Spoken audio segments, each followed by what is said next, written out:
Meus amigos, minhas amigas, uma boa noite para todos, né? Final está começo de noite. Estamos juntos, mais uma vez, reunidos em nome do nosso Senhor Jesus Cristo, que é o caminho, a verdade e a vida. Jesus, o médico das almas e dos enfermos. Abrindo aqui o livro ao acaso, Fonte Viva, de Emmanuel,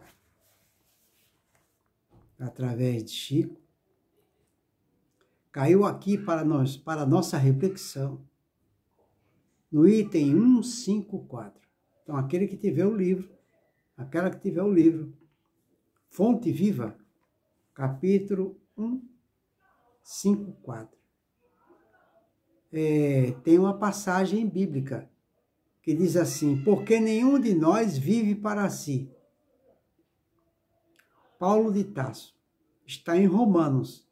Aquele que tiver a Bíblia, por favor, consulte lá a sua Bíblia. Pegue sua Bíblia agora e abra lá em Romanos 14, 7. Romanos 14, item 14, versículo 7. Nessa passagem bíblica, Romanos 14, 7, está escrito assim: porque nenhum de nós vive para si. Olha só que coisa interessante. Nenhum de nós vive para si.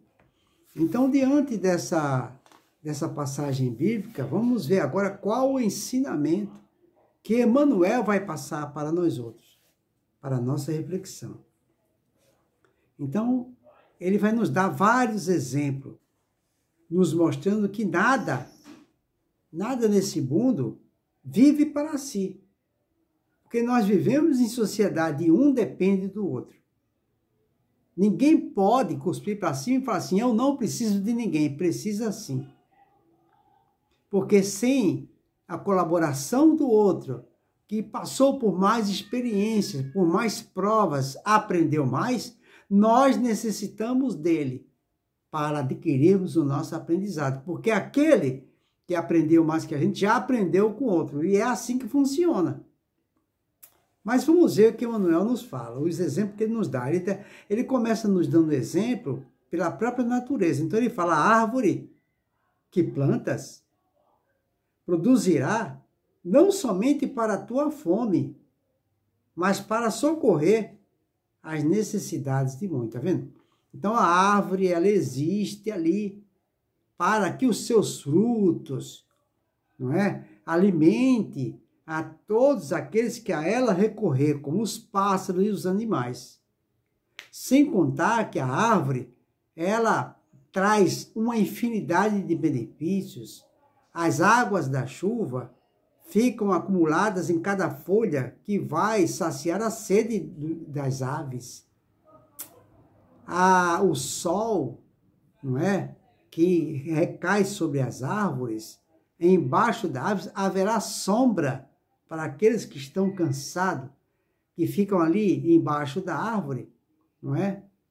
Descansando do sol causticante. E por aí vai. Os inúmeros benefícios, como chá, são muitos benefícios que uma árvore. Então ela não vive só para si. A árvore, ela não está ali como figura decorativa. E nós não podemos estar na terra como figura decorativa. Se a árvore faz o seu trabalho, por que nós não vamos fazer o nosso? Jesus ia passando com os apóstolos e ele viu uma árvore que estava lá como figura decorativa. Que negócio é esse? Não estava dando fruto, então que segue, então que morra até a sua raiz, que foi o caso da figueira. Foi o caso da figueira. Vai ficar ali no meio de toda a natureza só como figura decorativa para decorar o ambiente? Que negócio é esse? Não. Tudo tem que dar fruto. Ele fala: árvore que plantas produzirá não somente para a tua fome, mas para socorrer as necessidades de muitos. A luz que acendes clareará o caminho, não apenas para os teus pés, mas igualmente para os viajantes que seguem ao teu lado. Então, toda luz que a gente fazer brilhar não servirá apenas para nós unicamente individualmente, mas ela servirá para guiar aqueles que estão nos seguindo, principalmente a luz da alma, a luz do Espírito, que Jesus falou, faça-se luz, brilhe a tua luz. Cada luz que nós conseguirmos, cada intensidade de luz, vai iluminar os nossos familiares e irá se espelhar em nossas atitudes, ação e pensamento, que é a personificação da luz. Aí ele continua, olha, a luz assim, muito bem, assim como o fio d'água influencia a terra por onde passa, as tuas decisões inspiram as decisões alheias. Nossas decisões vão inspirar as decisões alheias. Tá vendo? Como o meio influencia? Influencia sim. Né? Então, aí ele continua, milhares de olhos observam-te os passos. Milhares de ouvidos escutam-te a voz. E milhares de corações recebem-te os estímulos para o bem ou para o mal. Olha que coisa interessante, pessoal. Milhares de olhos observam-te os passos, ou seja, milhares de espíritos encarnados e desencarnados. A gente vê uma criança dentro de casa. Criança copia tudo, pessoal. Assimila com muita facilidade. Então, tudo que o adulto faz, a criança copia. Não é? Então, se a gente vê uma pessoa na rua, não jogando papel na rua, esse gesto nosso vai influenciar os outros a não jogar papel na rua. Né? Porém, se eu fizer o mal, fulano jogou papel na rua, também vou jogar. Ninguém fala nada. Então, a atitude boa, a ação boa, a atitude má, a atitude não boa, vai influenciar os milhões de olhos que nos observam, seja ele encarnado ou desencarnado. E aí ele fala, ninguém vive para si. Assevera-nos a divina mensagem. Queiramos ou não, é a lei que a nossa existência pertença às existências que nos rodeiam. Vivemos para os nossos familiares, nossos amigos, nossos ideais. Né? Então, olha, nós vivemos para os nossos familiares, para os nossos amigos e para os nossos ideais. Então, façamos, não é, uma boa imagem, tenhamos uma boa imagem. Ele fala, ainda mesmo o usuário, não é? Ainda mesmo o usurário exclusivista que se julga sem ninguém, está vivendo para o ouro ou para as utilidades, tá vendo? Então, ainda mesmo o usurário, não é? Ou aquele avaro egoísta, que é exclusivista, que é tudo para ele, que se julga sem ninguém, entendeu? Está vivendo para o ouro, ou para as utilidades que restituirá a outras vidas superiores ou inferiores, para as quais a morte lhe arrebatará o tesouro. Tá vendo como são as coisas? Então, o avaro, aquele que vive para acumular, para juntar, não é? Ele está vivendo para alguém, ele está vivendo, então ele está escravo do ouro. Ele está escravo do ouro. Né? E ele vai ter que restituir isso, ou para o bem que ele fez, ou para o não bom, o bem que ele fez. Aí ele continua, compreendendo semelhante realidade, observa o teu próprio caminho. Sentindo, pensas. Pensando, realizas. E tudo aquilo que constitui tuas obras, as intenções, as palavras e os teus atos, representará a influência de tua alma, auxiliando-te a libertação para a glória da luz ou agravando-te o cativeiro para o sofrimento nas sombras. Tá vendo? Vigia, pois, o teu modo íntimo e faze o bem que puderes. Ainda hoje, porquanto, segundo a sábia conceituação dos apóstolos Paulo, ninguém vive para si. E é verdade, pessoal. Todos nós temos a obrigação e o dever de ter uma atividade no bem. Deus não nos colocou aqui na terra para vivermos. Por exemplo, eu saio de casa para o meu trabalho todos os dias. Aí retorno para a minha casa, saio do trabalho para a minha casa.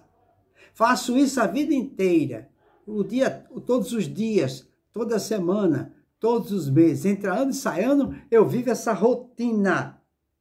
De casa para o meu trabalho, do meu trabalho para a minha casa. Final de semana eu vou para a igreja, para a religião que eu gosto. Eu vivo em função de minha família, vivo essa rotina para a minha família. Mesmo assim, não é o ideal. O ideal é ter atividade no bem. Fazer o bem para mim, para os meus familiares, que é uma obrigação e um dever. Mas fazer o bem para a sociedade, que precisa de mim. De minha atenção, da minha atitude, da minha ação, né? Do meu sorriso, do meu amor. Olha quanta coisa nós temos para dar. Nosso exemplo de honestidade, de perseverança, de religiosidade, não é? Um fim de semana, pegar a família, visitar pessoas em hospital, no asilo. Isso, assim, é deixar um legado para os familiares, já ensinar os filhos que eles têm que ter atividade no bem. Porque o que vai nos dar sustentabilidade, sustentação, o que vai nos dar equilíbrio para enfrentar as adversidades da vida, será o crédito que eu fiz para mim. Aí que tá. Porque todo bem que a gente tem é daquilo que a gente dá. Né? Ninguém consegue nada sem primeiro dar. Então, o que acontece? Nós temos que dar esse exemplo para os nossos filhos, já ensinando eles a entender que fora da caridade não há salvação, a fazer o bem, porque amanhã ou depois os pais morrem, a mãe morre e o pai morre. Quando eles estiverem adultos, qual é o legado que a gente vai deixar? A gente vai deixar para eles, como legado, a gente vai deixar para ele aquela rotina de sair de casa para o trabalho, de trabalho para casa, sem fazer mais nada? Amanhã ou depois, quando eles estiverem passando por problema, o que será deles? Eles vão se escorar em quem? Se apoiar em quem? Aí é que está. Aí é que está. Por isso é importante deixar esse legado, porque amanhã ou depois, quando nós partimos dessa para melhor, os nossos filhos, quando forem visitados, e serão inevitavelmente, pelas atribulações da vida, pelas provas da vida, eles já saibam como proceder, não é? Ele encontrará amparo no bem que faz. Aí ele encontrará a força necessária para suportar as duras provas da vida. É assim que funciona. Esse é o legado, essa é a herança. Pessoal, a única herança que nós temos que deixar para os nossos filhos é a nossa, eu sempre falo isso para os meus, é a minha obstinação no caminho do bem. A única herança, o legado que eu quero deixar para meus filhos é a minha obstinação no caminho do bem. É isso que eu quero deixar para os meus filhos. E é isso que nós devemos deixar. Porque qualquer bem material não será suficiente. Porque os bens materiais, eles vão ficar aqui na terra, eles não vão conosco. Porque nós chegamos aqui sem nada e vamos retornar sem nada. A única coisa que a gente vai levar é o bem que a gente fez para nós outros. Fica aí, portanto, para a nossa reflexão, esse ensinamento que ninguém vive para si. É que Paulo de Tarso falou em Romanos, ninguém vive para si. Uma boa noite para todos, que Jesus nos abençoe.